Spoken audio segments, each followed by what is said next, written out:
mulia bagi Roh penghibur berkata.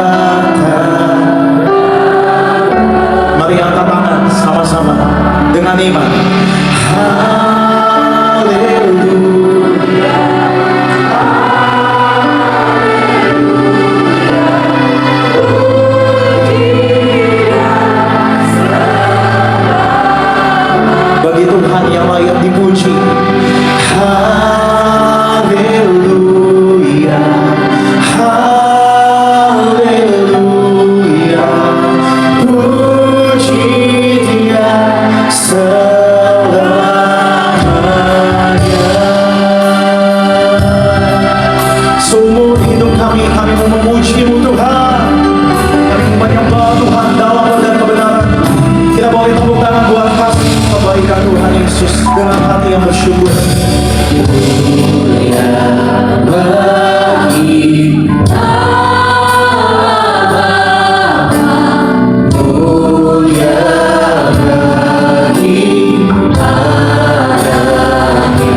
kita. Sekali lagi, you're the name above all name.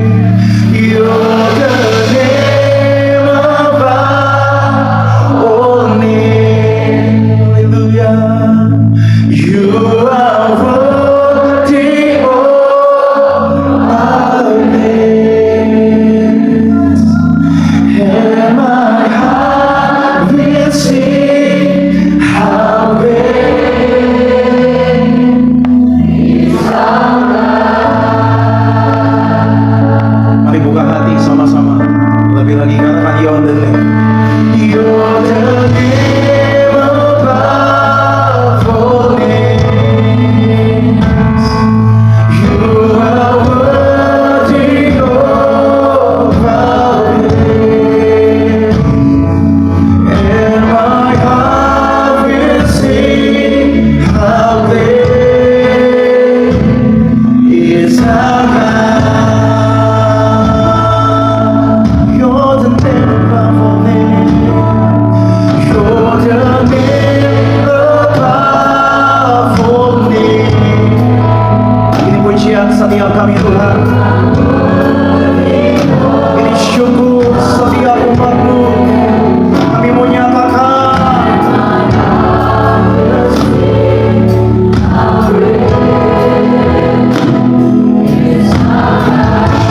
mari bangkitkan iman percaya dengan hati yang percaya. How great is our God. Sing with me, how great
sekali lagi sama-sama. Hanya cuma Tuhan dalam. How great is our God? Sing with me, how great is our God? And all we sing, how great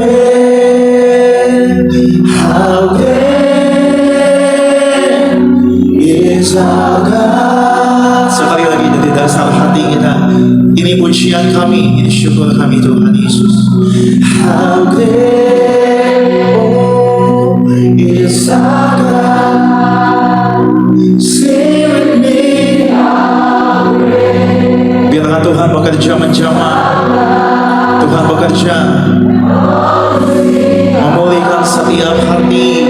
Amin.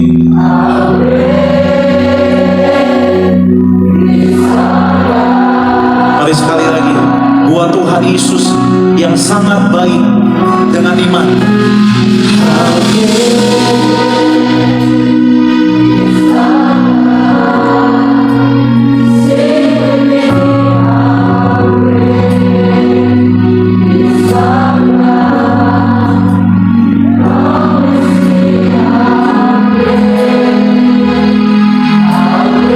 Kita boleh bangkit berdiri sama-sama.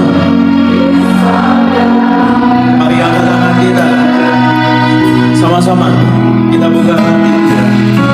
How great is our God? Sing with me, how great is our God? And all we see, how great. Boleh lebih dahsyat lagi.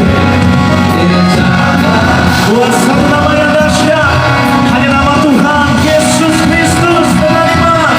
How great is our God? Sing with me, how great is our God? And all we sing, how great is our God. Boleh kita buka tangan di atas kepala kita. Lebih dahsyat lagi. How great is our God? Oh, sing with me. How great is our God? Oh, sing how great is our God?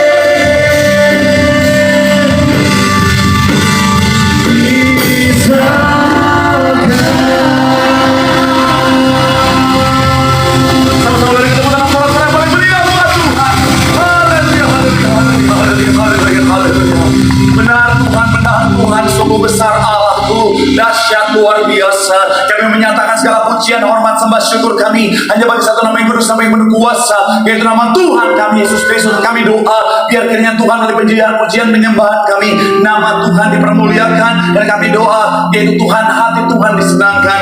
Karena ketika hati Tuhan disenangkan, kami percaya hadirat Tuhan tercurah, dan dalam hadirat Tuhan yang tercurah ada berkat, ada sukacita, ada mujizat. Artinya siapapun yang hadir yang sakit Tuhan sembuhkan, yang terikat Tuhan berikan kelepasan, bahkan kemenangan yang pasti Tuhan nyatakan. Dan dengan ucapan syukur Tuhan, saatnya kami mau terima kebenaran firman-Mu. Ajar kami, didik, bentuk setiap kami, arahkan kami Tuhan, sehingga benar-benar benih firman boleh bertumbuh, berakar, dan berbuah. Kami yang terima firman-Mu, firman Tuhan, bukan cuma duduk diam jadi pendengar saja, tapi kami boleh bangkit jadi pelaku-pelaku firman Tuhan. Kemanapun kami melangkah, cahaya Tuhan terpancar. Maka kami bersatu hati menyerahkan hamba-Mu yang Kau percaya untuk menyampaikan firman Bapa. Urapan-Mu mengalir atas hamba-Mu. Sucikanlah yang kami tumbuh, bersih balik kaki salib Tuhan. Jika dosa pun ampun laman tubuh kau yang berikan kekuatan. Hamba nggak bisa apa-apa tanpa Tuhan, nggak layak tanpa Tuhan, lemah tanpa Tuhan. Tapi dalam pengurapan Tuhan dan kekuatan yang baru, Tuhan sanggup bahkan yang biasa jadi luar biasa, yang lemah jadi kuat, yang tidak layak jadi layak untuk jadi berkat. Semua yang hadir pasti diberkati dengan sempurna. Berbicaralah Tuhan, setiap disampaikan isi hati Tuhan, kami siap untuk mendengarkannya. Yang siap diberkati dengan sukacita sama-sama kita katakan amin. Boleh berikan tepuk tangan yang paling meriah buat Tuhan. Silakan duduk saudara. Haleluya, haleluya, terpuji nama Tuhan. Terima kasih buat setiap rekan-rekan yang sudah melayani dengan luar biasa. Dan dari mimbar ini saya mau sampaikan salam damai sejahtera. Shalom. Sekali lagi shalom. Haleluya, dalam Tuhan ada sukacita, amin. Dan di mana ada sukacita pasti ada senyuman di wajahnya. Boleh sama-sama berikan senyuman dulu saudara. Jumpai kanan kiri depan belakang, mengatakan mari bersukacita dalam Tuhan. Yuk minimal 4-5 orang kiri kanan depan belakangmu. Kalau yang jomblo dengan sungguh-sungguh senyumnya, haleluya. Iya, kali aja yang di sampingmu adalah masa depanmu. Pak Pendeta, di samping saya udah opung-opung Pak Pendeta. Apalah artinya sebuah angka, saudara? Yang penting cinta, amin. Haleluya, senang bisa jumpa saudara. Saya melihat kesetiaan yang luar biasa, semangat yang luar biasa. Tadi saya kesini macetnya luar biasa saudara, karena memang udah padat hari-hari ini saudara. Kemudian ada kecelakaan tadi 3 mobil beruntun saudara. Akhirnya makin padat lagi saudara. Tapi saudara di tengah kemacetan tetap datang cari Tuhan, tetap beribadah kepada Tuhan. Artinya apa saudara? Orang-orang yang sungguh-sungguh cinta Tuhan. Dan saya mau bilang saudara, orang yang cinta Tuhan, janji Tuhan, hidupnya anak cucunya pasti diberkati Tuhan. Tepuk tangan sekali lagi yang paling meriah buat Tuhan. Sama-sama bilang sama saya, aku pasti diberkati Tuhan. Anak cucuku pasti diberkati Tuhan. Masa depanku pasti diberkati Tuhan. Bilang kanan kirimu, kamu juga pasti diberkati Tuhan. Bilang sama yang ngomong semangat. Sekali lagi tepuk tangan yang paling meriah buat Tuhan. Haleluya, haleluya.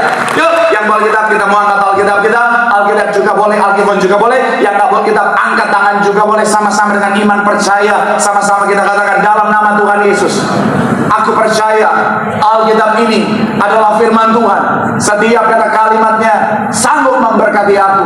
Dan hari ini aku pasti diubahkan, aku pasti dipulihkan dalam nama Tuhan. Sama-sama kita katakan.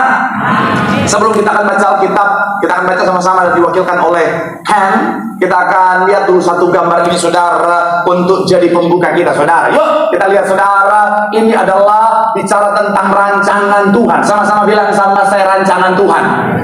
Amin. Secara garis besar rancangan Tuhan bicara tentang supaya saudara dan saya diberkati, kita sukses, kita berhasil, kita menjadi pribadi yang kuat, kita menikmati keselamatan, mencapai segala yang terbaik dan lain sebagainya saudara. Intinya apa? Ini adalah rancangan Tuhan dan Tuhan mau saudara dan saya menerimanya dan menikmatinya. Sama-sama bilang sama saya, Tuhan mau kita menerima. Sama-sama bilang sama saya, Tuhan mau kita menikmati. Amin. Tuhan mau saudara dan saya menikmati, mencapai rancangan Tuhan yang luar biasa. Tapi mungkin saudara menatap saya berkata, Pak Pendeta, kalau Tuhan mau saya mencapainya, kalau Tuhan mau saya menikmatinya, kenapa sampai hari ini saya belum diberkati? Kenapa hari ini saya belum sukses? Kenapa sampai hari ini saya belum berhasil? Saya belum jadi kuat menghadapi masalah, tantangan, persoalan. Kenapa sampai hari ini saya belum menerima segala yang terbaik yang sudah Tuhan rancangkan? Di mana rancangan Tuhan itu? Saya mau bilang saudara, ada banyak orang nggak mencapai semuanya karena mereka belum punya kuncinya, yaitu apa? Gambar selanjutnya, firman Tuhan. Sama-sama bilang sama saya, firman Tuhan.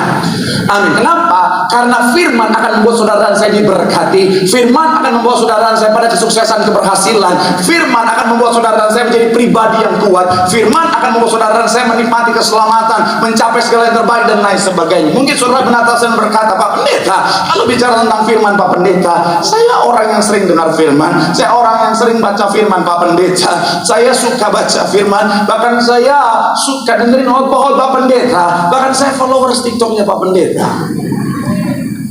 Itu bagus, itu bagus. Tapi saya mau bilang sekali lagi saudara, apa yang kita baca, apa yang kita dengar itu benih. Sama-sama bilang sama saya, benih. Sama-sama bilang sama saya, benih. Haleluya. Apa yang kita minta tolong, bisa ada yang ngerti sebentar aja. Ini minyak banyak sekali. Nanti kalau pendeta jatuh ketawa. Oh Tuhan Yesus, minta tolong aja, minta tolong sekali, minta tolong sekali. Gak apa-apa, sakitnya gak seberapa, harga dirinya bahaya. Banyak saudara. Jatuh bro Tuhan Yesus. Apalagi zaman sekarang, pendeta jawab tuh mereka ketawa. Rasakan itu Ferguson, saudara Yesus.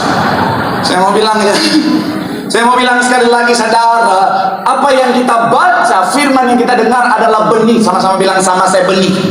Amin. Artinya begini saudara, bicara tentang benih ini akan berdampak dalam kehidupan setiap kita, tergantung apakah dia bertumbuh atau tidak saudara. Coba kita boleh munculkan tulisan yang saya siapkan buat saudara. Jadi bicara tentang benih firman Tuhan tadi saudara, ketika firman Tuhan kita baca saudara, ketika firman Tuhan kita dengar, saya mau bilang saudara, itu adalah benih, tetapi akan berdampak atau tidak dalam kehidupan setiap kita hanya jika, sama-sama bilang sama saya, hanya jika, sama-sama bilang sama saya, hanya jika benih itu apa?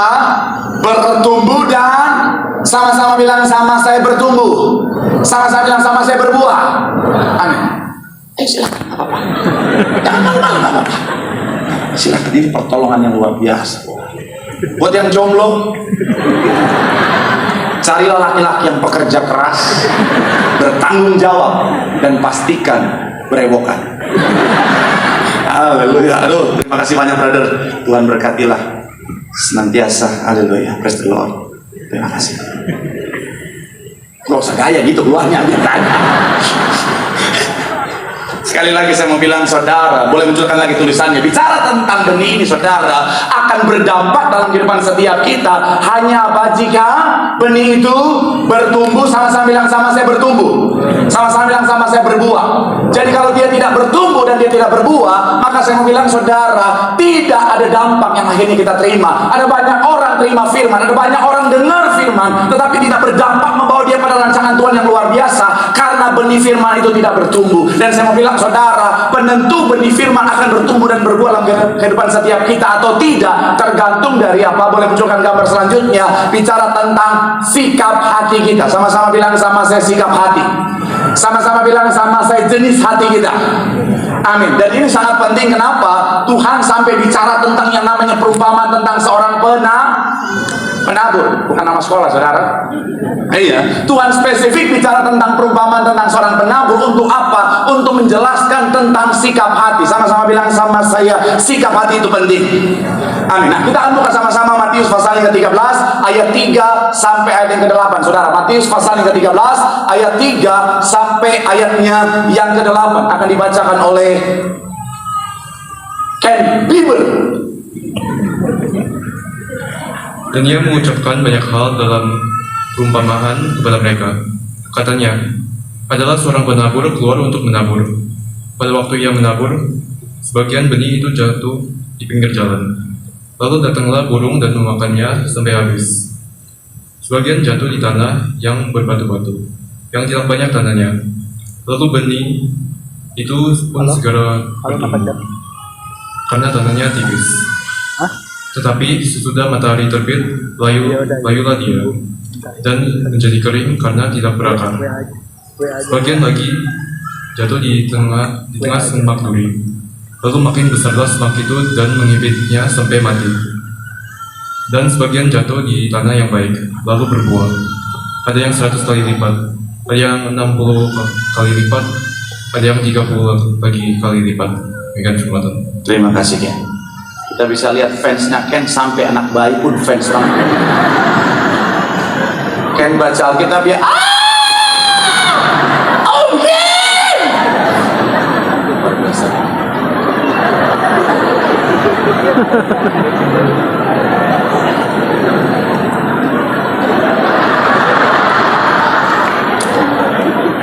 memang Ken tuh punya aura labu-labu.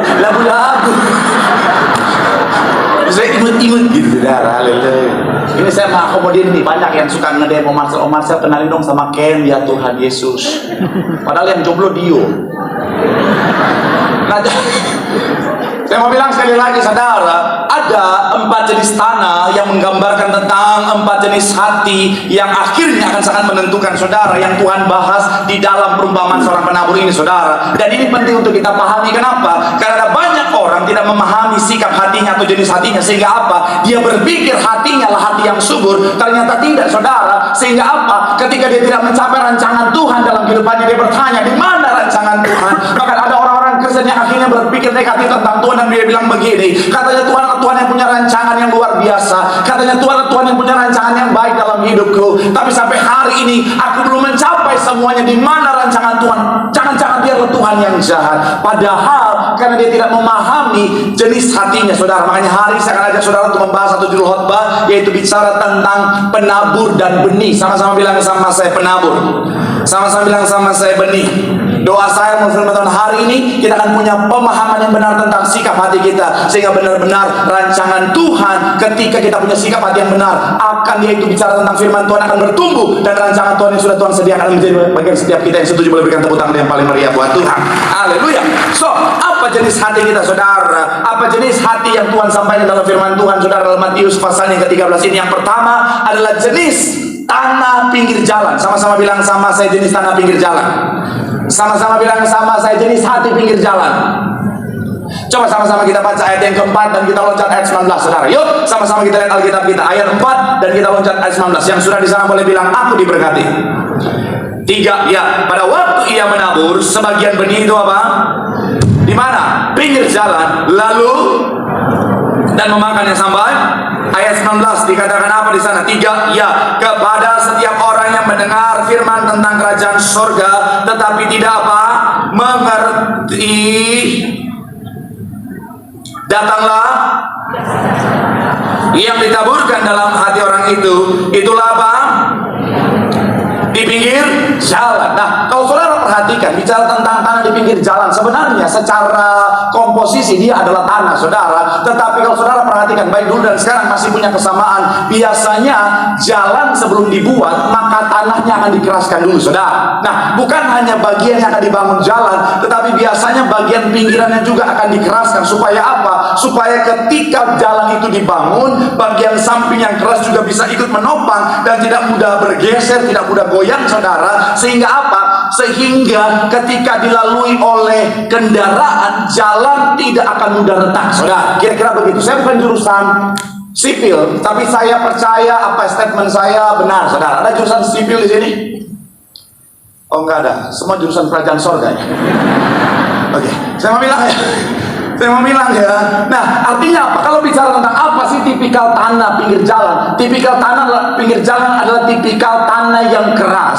Jadi begini, saudara, ketika benih firman Tuhan itu ditabur, dia tidak masuk ke dalam dan tidak ngalamin yang namanya pertumbuhan. Kenapa? Karena tanahnya tanah yang keras. Saya mau bilang, saudara, ini menggambarkan tentang apa? Sikap hati yang ketika benih firman Tuhan ditabur, dia terima dengan hati yang keras, saudara.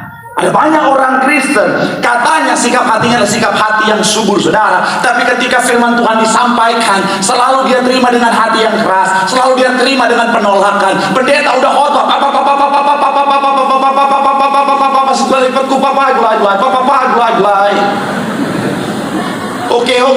oke Rio.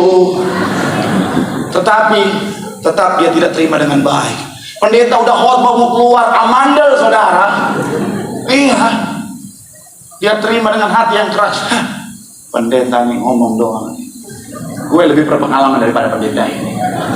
Pak pendeta, gue lebih senior daripada Allah. Gue udah ngerasain pahit manis asam kehidupan.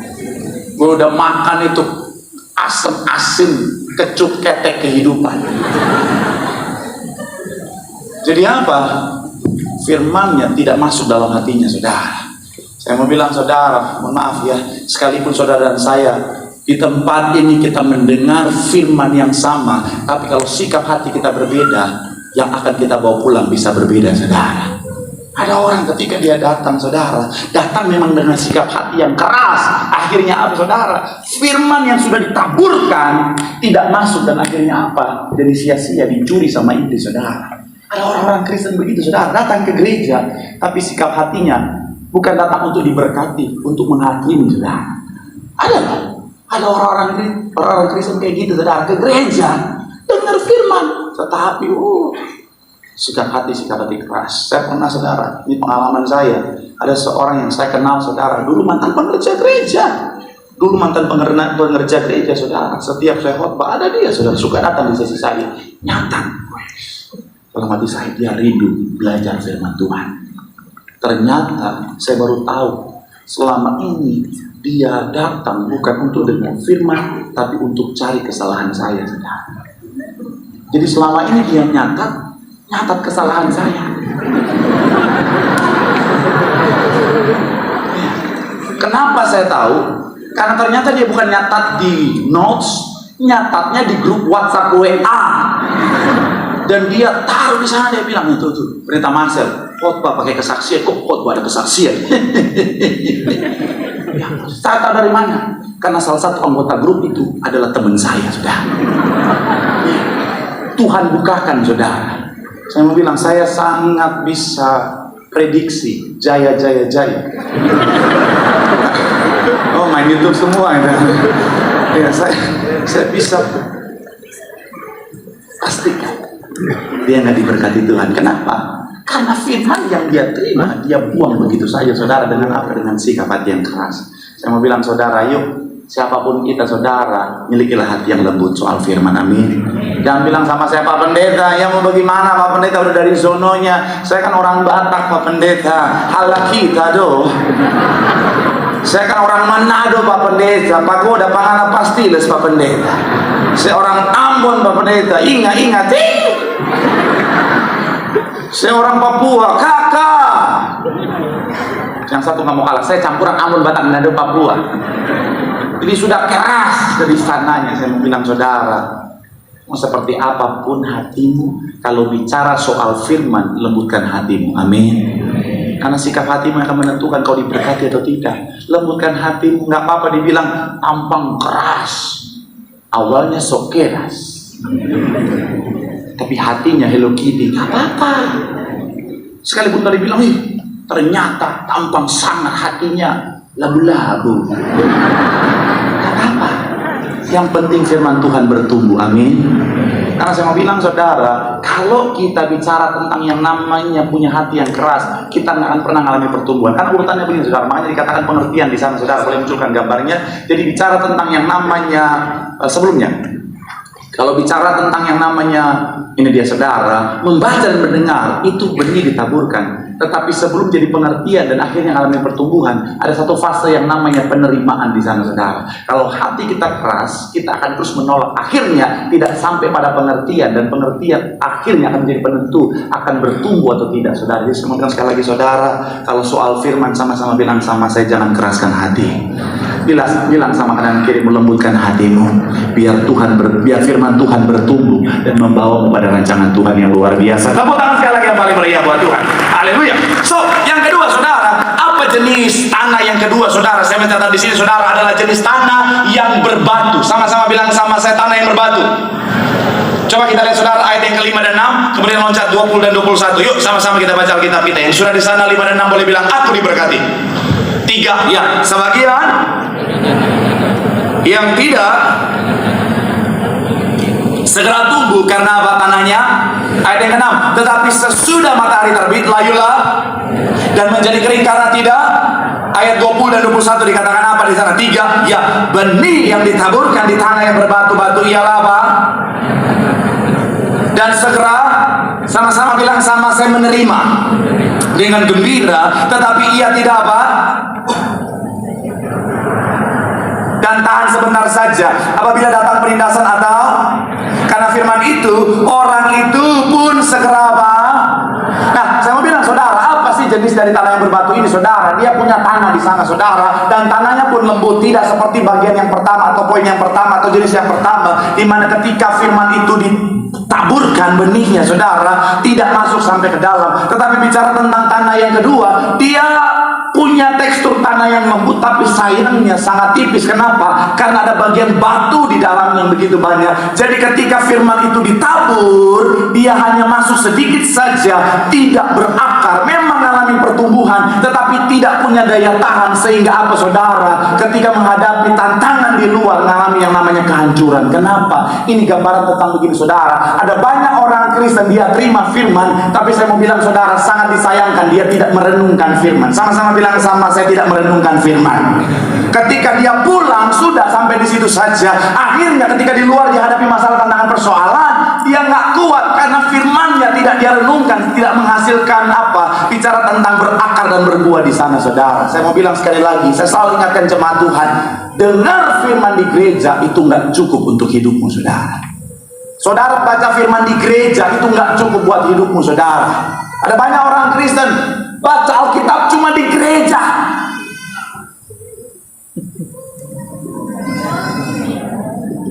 Aplikasi Alkitab memang ada di handphonenya, tapi dia buka cuma seminggu sekali. Anak itu aja bersedih. Sama bilang ya, anak itu, mamaku juga begitu. Oh memang.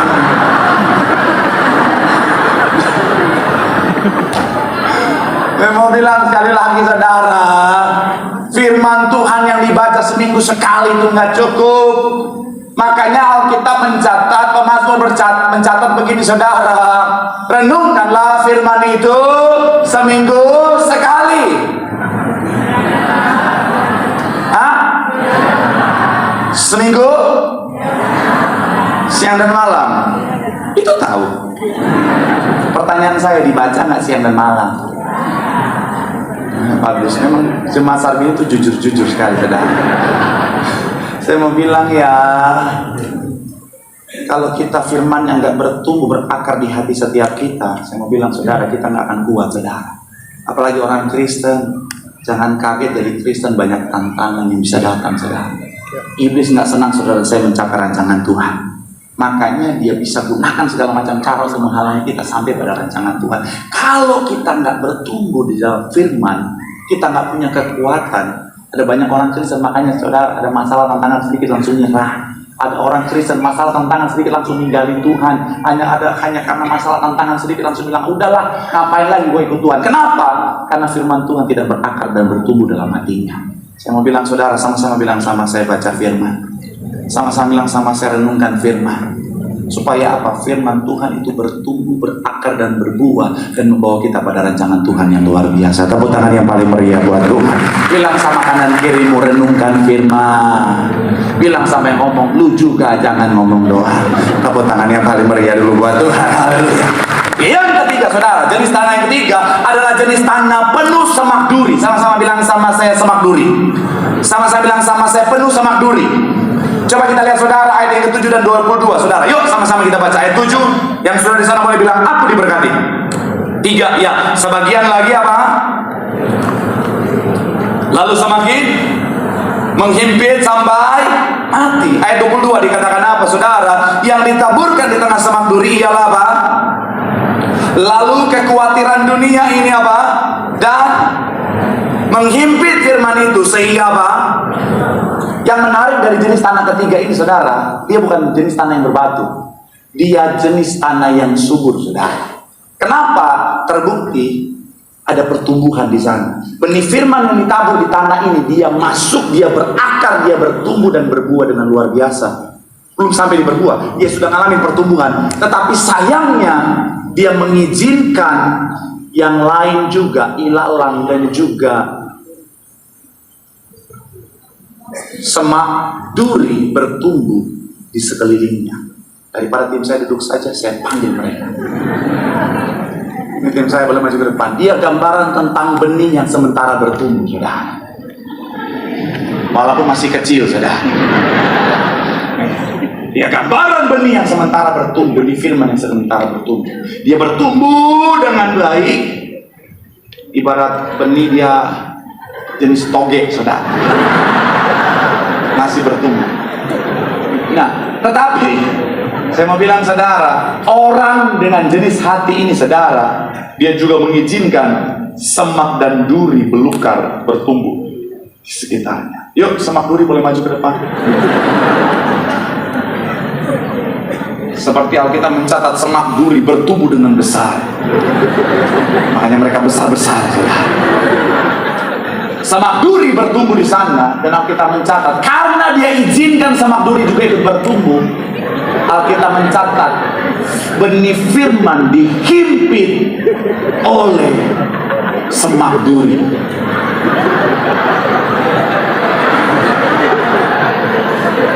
Gak apa-apa, himpit aja. Ya sesuai firman Tuhan, nggak apa-apa ya. Nggak apa-apa. Memang Alkitab bilang sampai remuk.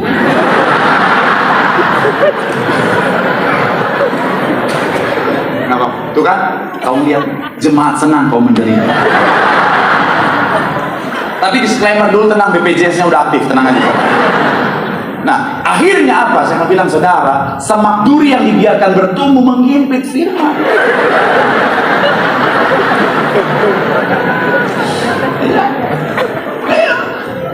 Sampai akhirnya begitu kencangnya.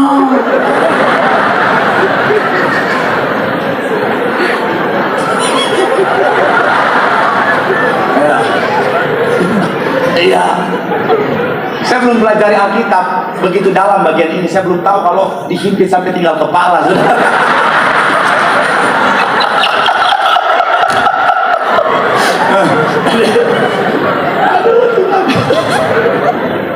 Nggak apa-apa, tenang. Nanti amplop didabelin ya. Tapi cuma amplop doang yang didabel. Isinya mah sama.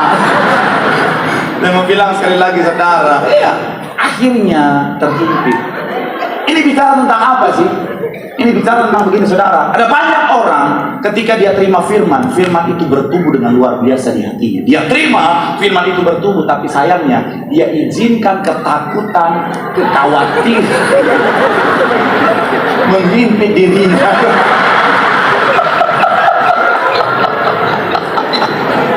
Kasihan. Ini bapaknya nonton nih, udah nak kamu usah pelayanan lagi dah. Aduh, haleluya. Saya mau bilang saudara, ada banyak orang ketika dia dengar firman, tolong saya lagi serius saudara. Pak Uput, memang supaya biar putih dikit, nggak apa-apa. Jadi,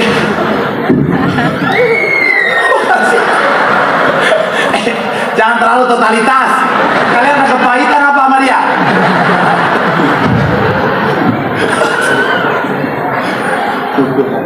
Saya mau bilang ya, ini bicara tentang apa? Ada banyak orang terima firman, oh aku percaya oleh bilu-bilunya, aku pasti sembuh. Tapi dia izinkan juga ketakutan muncul, kekhawatiran muncul. Akhirnya apa? Aduh, kata dokter, tapi udah stadium akhir, aku bisa sembuh nggak ya? Akhirnya ketakutan yang semakin besar menghimpit firman yang sedang sementara tumbuh di hatinya, saudara.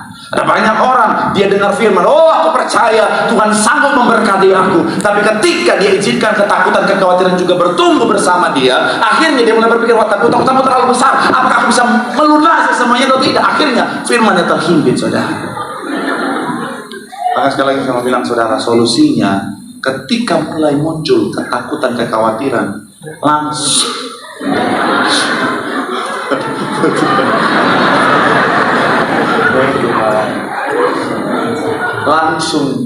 pangkas setiap ketakutan, kekhawatiran, supaya firman bertumbuh, berakar dan berbuah dan mau kita pada rancangan Tuhan yang luar biasa. Tepuk tangan yang paling meriah buat Tuhan. Bilang sama kanan kirimu, jangan ada ketakutan, jangan ada kekhawatiran. Di situ ada pertumbuhan. Tepuk tangan yang paling meriah buat Tuhan. Haleluya. Yang terakhir yang mesti bersiap-siap di depan saudara, yang ketiga, jenis tanah yang ketiga adalah jenis tanah yang subur. Sama-sama bilang sama saya, tanah yang subur. Kita buka ayat 8 dan 23 saudara. Yuk, ayat yang ke-8 dan ayat yang ke-23. Yang sudah di sana boleh bilang, aku diberkati. 3 ya, dan lalu berbuah. Ada yang 60 kali lipat. Ada pula yang berapa? Selanjutnya ayat 23 dikatakan apa? Yang ditaburkan di tanah yang baik ialah apa? Dan mengerti, dan karena itu ia apa?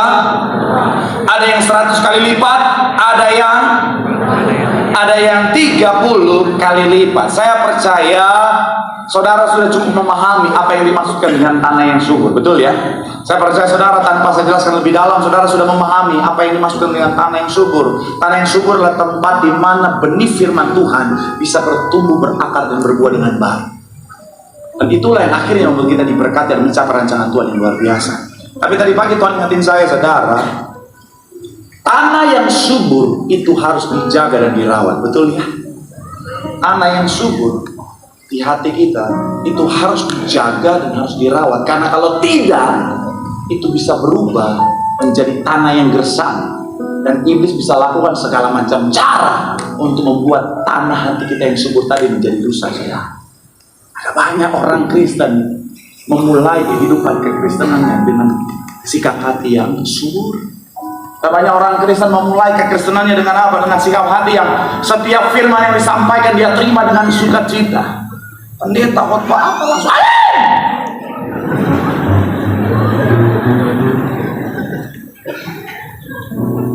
Biar nggak bangun, biar nggak tidur, biar nggak bangun. Karena banyak jemaat kalau pendeta udah ngomong slow, yaudah. Di sisi saya tidak semudah itu Ferguson.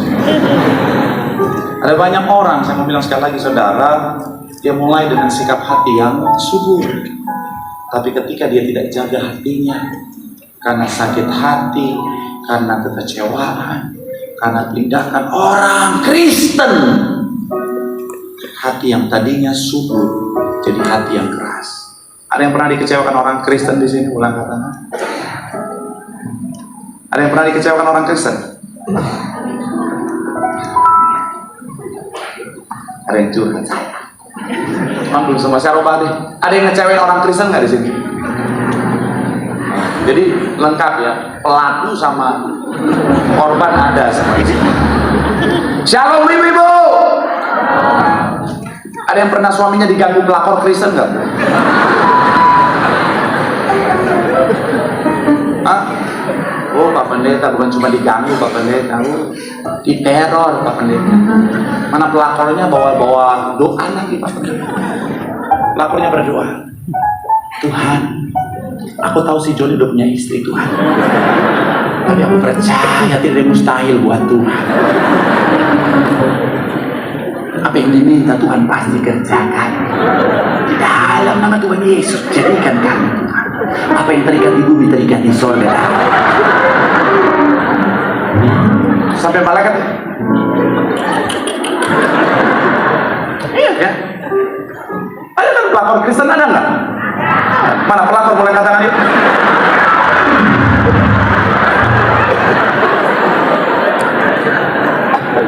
Bahasa TikToknya ani-ani. Nggak usah angkat tangan, kode aja.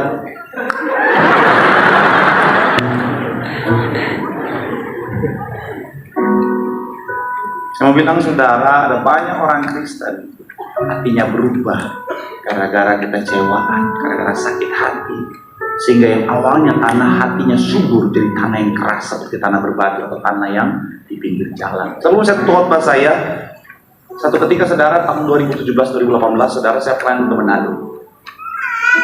Belum seperti sekarang, belum dengan segala terang hati, belum viral sekarang.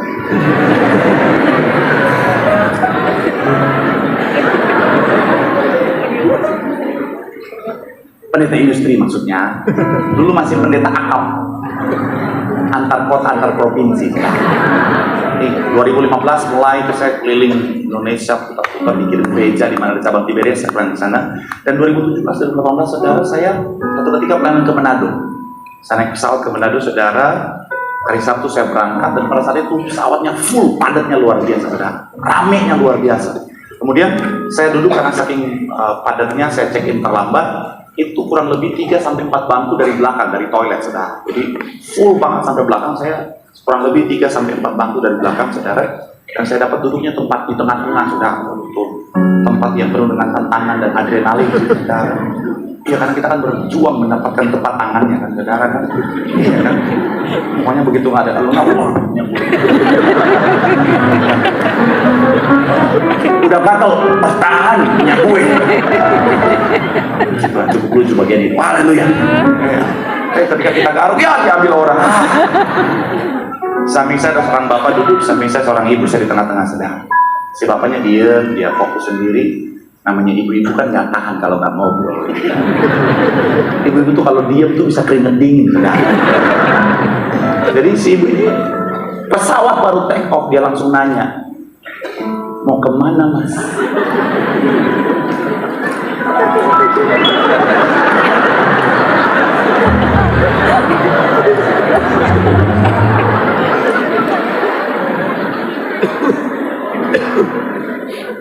Kita kan naik pesawat gitu.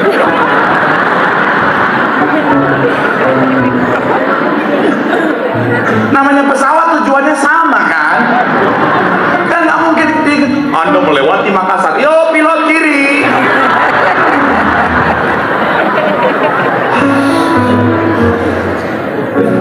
Ibu-ibu sekarang.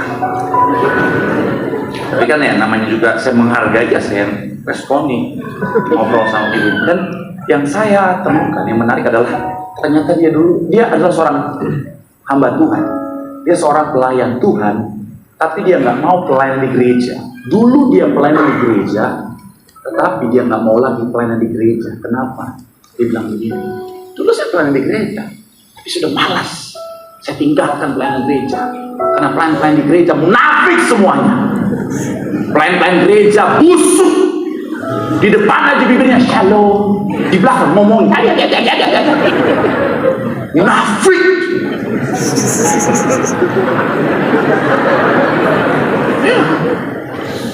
Oh Tuhan, dalam hati saya ulang baik.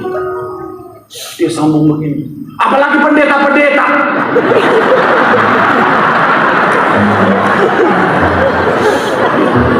Pendeta-pendeta otaknya berpuluhan aja terus. Busuk. Nah, saya sudah belajar ilmu psikologi. Saya mau bilang buat bapak-bapak, kalau istrimu udah begitu, jangan dilawan.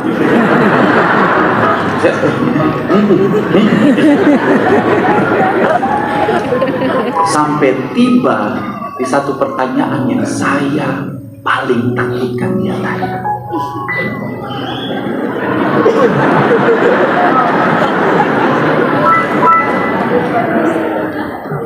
Tanya, masnya kerja apa?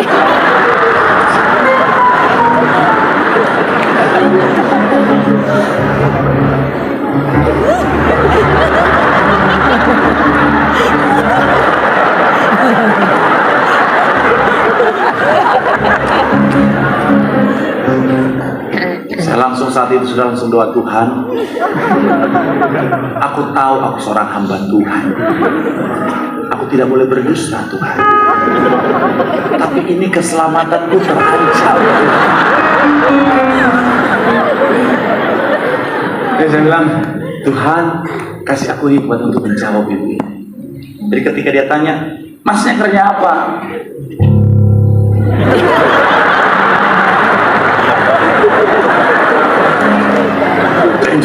Jeng, langsung muncul bersambung. Enggak lah, saya bilang sama ibu ini, ya kan mereka harus jujur kan? Ya saya langsung bilang dengan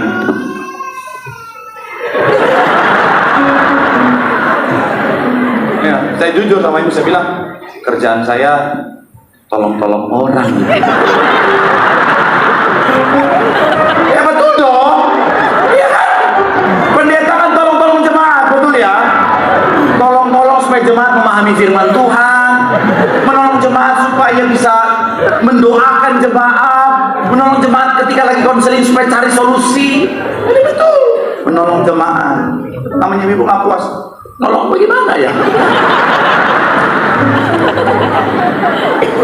Bagi-bagi duit atau bagaimana?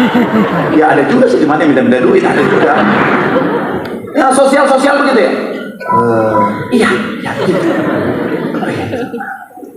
Tapi kan itu ke Manado.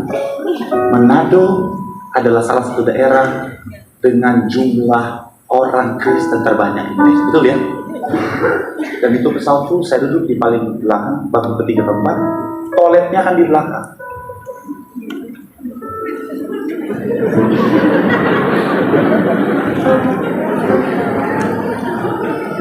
Dan zaman itu belum ada COVID, nggak ada yang pakai masker, termasuk saya. Dan ada orang-orang yang ke toilet, mereka lihat saya.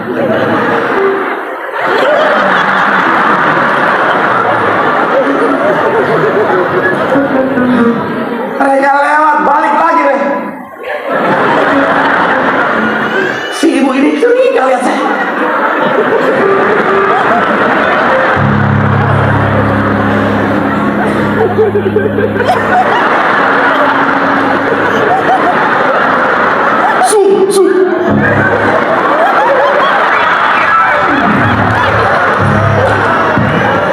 Buat bapak-bapak ibu-ibu, cuman karena ini sesi anak muda makanya saya begini. Biasanya saya lebih lebih parah lagi. Nah, dia tanya, saudara. Dia udah mulai curiga. Kalau cuma satu mungkin masih aman, dia banyak. Yang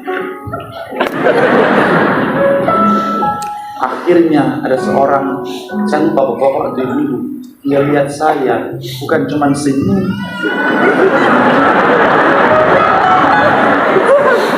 Kan kalau cuma gini doang saya bisa ngaku orang Thailand.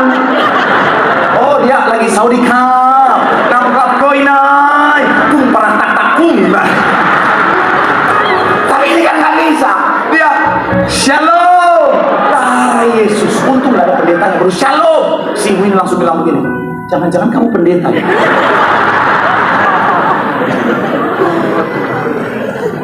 Puji Tuhan, ilmu komunikasi saya sudah cukup lumayan.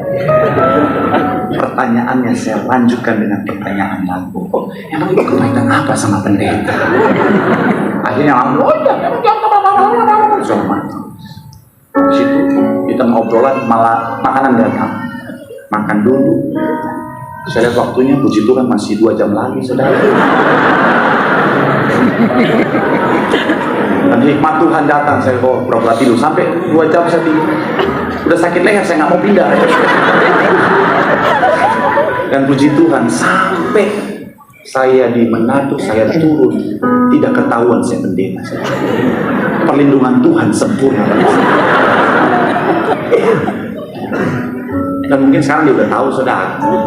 Oh pendeta, memang pendeta busuk itu.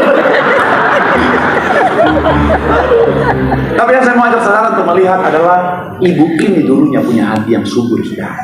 Dulu hatinya hati yang subur, tapi karena kekecewaan, kepahitan, kebencian merubah hatinya jadi hati yang keras. Saya mau bilang saudara, tetap jaga hati kita. Kita diciptakan Tuhan dengan hati yang subur. Jaga kemurnian hati kita, nature hati kita. Jangan izinkan tindakan orang lain, perkataan orang lain, keadaan merubah sikap hati kita.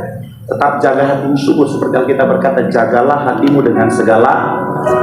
Supaya apa? Ketika hatimu tetap subur, firman akan bertumbuh, berakar dan berbuah, membawa setiap kita pada rancangan Tuhan yang luar biasa. Tepuk tangan sekali lagi yang paling meriah buat Tuhan. Bilang sama kanan kirimu, jaga hatimu dengan baik, supaya mengalami pertumbuhan dan mencapai rancangan Tuhan. Sekali lagi tepuk tangan yang paling meriah, yang diberkati boleh lambaikan tanganmu. Tepuk tangan sorak-sorai yang paling meriah buat Tuhan. Haleluya, haleluya, haleluya, haleluya. Ku mau sepertimu, Yesus, disempurnakan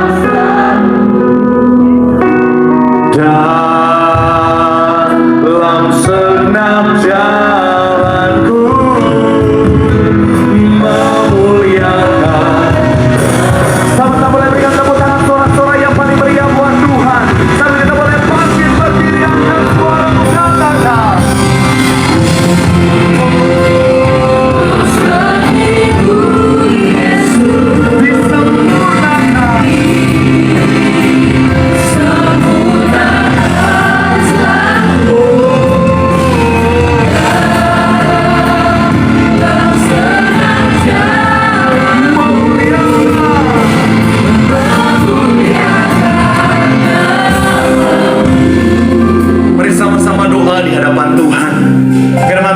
setiap kita bahwa rancangan yang terindah sudah Tuhan siapkan bagi kita.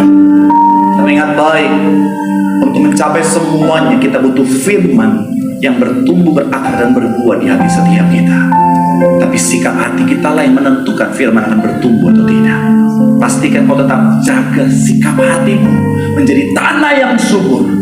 Jangan izinkan sakit hati, kekecewaan membuatmu menjadi hati yang keras sehingga tidak ada pertumbuhan di sana. Tetap jaga hatimu. Mungkin kau berkata, Pak Pendeta, tapi hati saya sudah terlanjur sakit dan kecewa karena tindakan orang lain. Bawa hatimu sama Tuhan, biar Tuhan memulihkan hatimu. Boleh taruh tangan kananmu di dada, berdoa, dan menyerahkan setiap hati yang ada di tempat ini. Tuhan jaga, Tuhan pulihkan hati mereka, tetap menjadi tanah yang subur, yang siap untuk ditabur, sehingga benih firman Tuhan bertumbuh dan membawa kami pada rancangan yang luar biasa. Mari doa di hadapan Tuhan sore hari ini. Bapa sentuh hati